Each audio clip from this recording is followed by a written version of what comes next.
Muco, ça veut dire mucus. Oui. Viscidose, ça veut dire visqueux. Visqueux.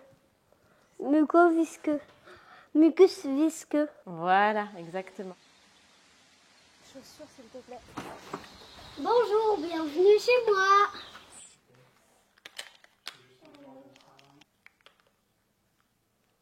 Je m'appelle Lucas, j'ai 7 ans et j'ai la mucoviscidose. Lucas, tu viens, on va aller faire le lavage de nez. On utilise un système qui s'appelle le Respimer. Je t'attends, tu peux prendre Buzz si tu veux avec toi. L'infini et au-delà. Allez, mets sur ta marche, Lolo. Là. Je suis Buzz l'éclair, ranger de l'espace. T'es prêt? 1, 2, 3. Très bien, Lucas, super. Souffle fort.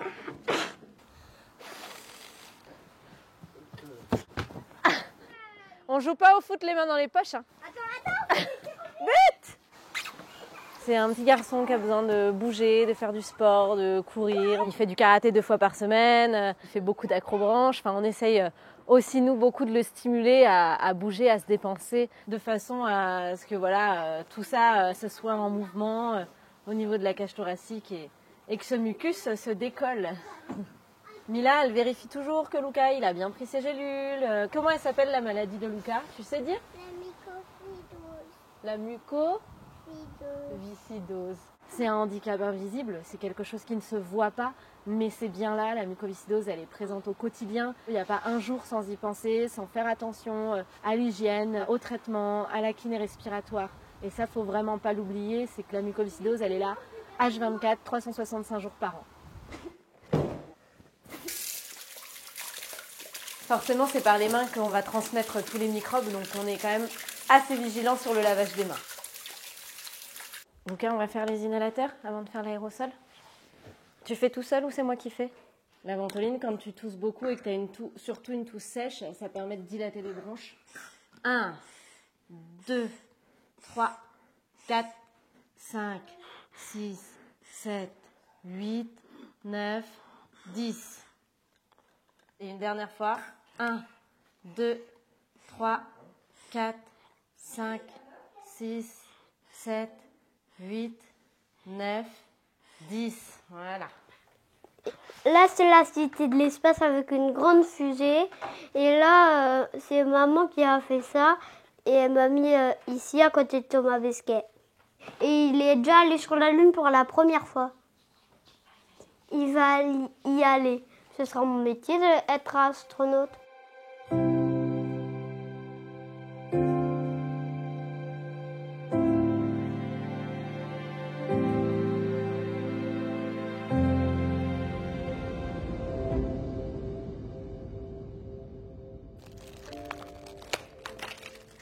Donc Lucas, il a ça 2 fois par semaine quand ça va bien, qu'il n'y a pas trop d'encombrement.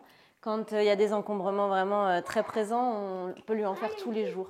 Et ça aide vraiment les sécrétions à se décoller. Ça y est, c'est parti. Et on met la petite pince sur le nez pour qu'il respire vraiment par la bouche et pas par le nez pendant l'aérosol. Un jour, tu me joueras un morceau de guitare? Mais bien sûr, c'est promis. Ouais, bonne nuit. Tu veux lire l'histoire avec nous? T'aimes pas trop ça? C'est sympa quand on lit les histoires. Non, les aérosols. T'aimes pas les aérosols. Lucas, il est né le 23 novembre 2017. On est rentré à la maison avec un bébé plutôt apaisé, calme pendant les 15 premiers jours. Et ensuite, il a commencé à beaucoup pleurer, à être vraiment très crispé, très tendu, les poings très serrés. C'est là qu'on a eu un appel téléphonique qui nous disait qu'il y avait un doute sur une des maladies qui sont dépistées à la maternité avec le test de Guthrie et qu'il fallait qu'on vienne absolument à Roscoff le lendemain pour confirmer ou pas ce diagnostic. Je me souviens que j'ai regardé ma mère et je lui ai dit si Lucas il a la mucoviscidose, il va mourir. C'est l'expression le ciel qui te tombe sur la tête, quoi. T'as l'impression que tu pèses 40 kilos de plus, que tu vas jamais te relever, que tu vas jamais y arriver, que tu seras toute triste comme ça toute ta vie. Et puis d'avoir après un petit bonhomme plein de vie qui te montre que la vie s'arrête pas parce qu'il est malade. Et C'est un combat qu'on mènera jusqu'à notre dernier souffle, mais on le mènera, voilà, le point levé. Non, c'est moi qui l'ai. Vas-y. Très important, étaler son œuf. Tu prends tes gélules, Lucas, t'en laisses une pour le dessert? Ok, Janine. Ok. On a repris le traitement identique à avant le Kaftrio et puis forcément que ça a été un peu une déception parce que c'est un traitement qu'on avait beaucoup attendu. Ça ne guérit pas la mucoviscidose, mais ça a quand même, chez beaucoup de patients, fait ses effets et mis la mucoviscidose un peu plus de côté. C'était comme s'il faisait une dépression, mais à 6 ans, quoi. En concertation avec l'équipe médicale, on a pris la décision de l'arrêter parce qu'on parle énormément des effets positifs du Kaftrio, mais il y a quand même beaucoup de familles, d'enfants et d'adultes qui sont touchés par les effets secondaires aussi. Il n'avait plus envie de rien faire. Tous les jours, c'était une bagarre pour... Bah ouais, je la tapais, je disais même des gros mots. Oui, c'était vraiment... Il disait des gros mots, il tapait à l'école, il voulait même plus se laver les dents, s'habiller. À l'école, il travaillait plus, il prenait même plus son crayon.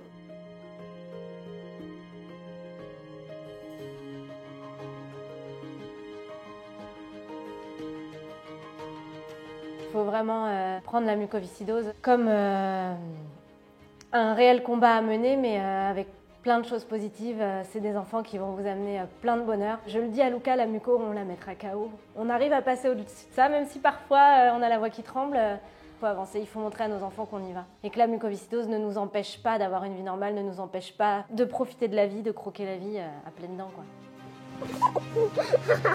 Des chatouilles, hein?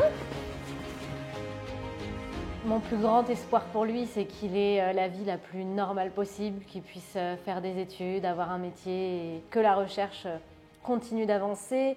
Parce que même si aujourd'hui il y a des traitements qui sortent, comme pour Lucas, ils ne sont pas forcément adaptés. Donc c'est vraiment important que la recherche elle continue d'avancer, que les progrès continuent. Il n'y a pas de petits dons, il faut continuer de donner, de soutenir la recherche. Et merci, juste merci d'être là et de nous soutenir dans ce combat.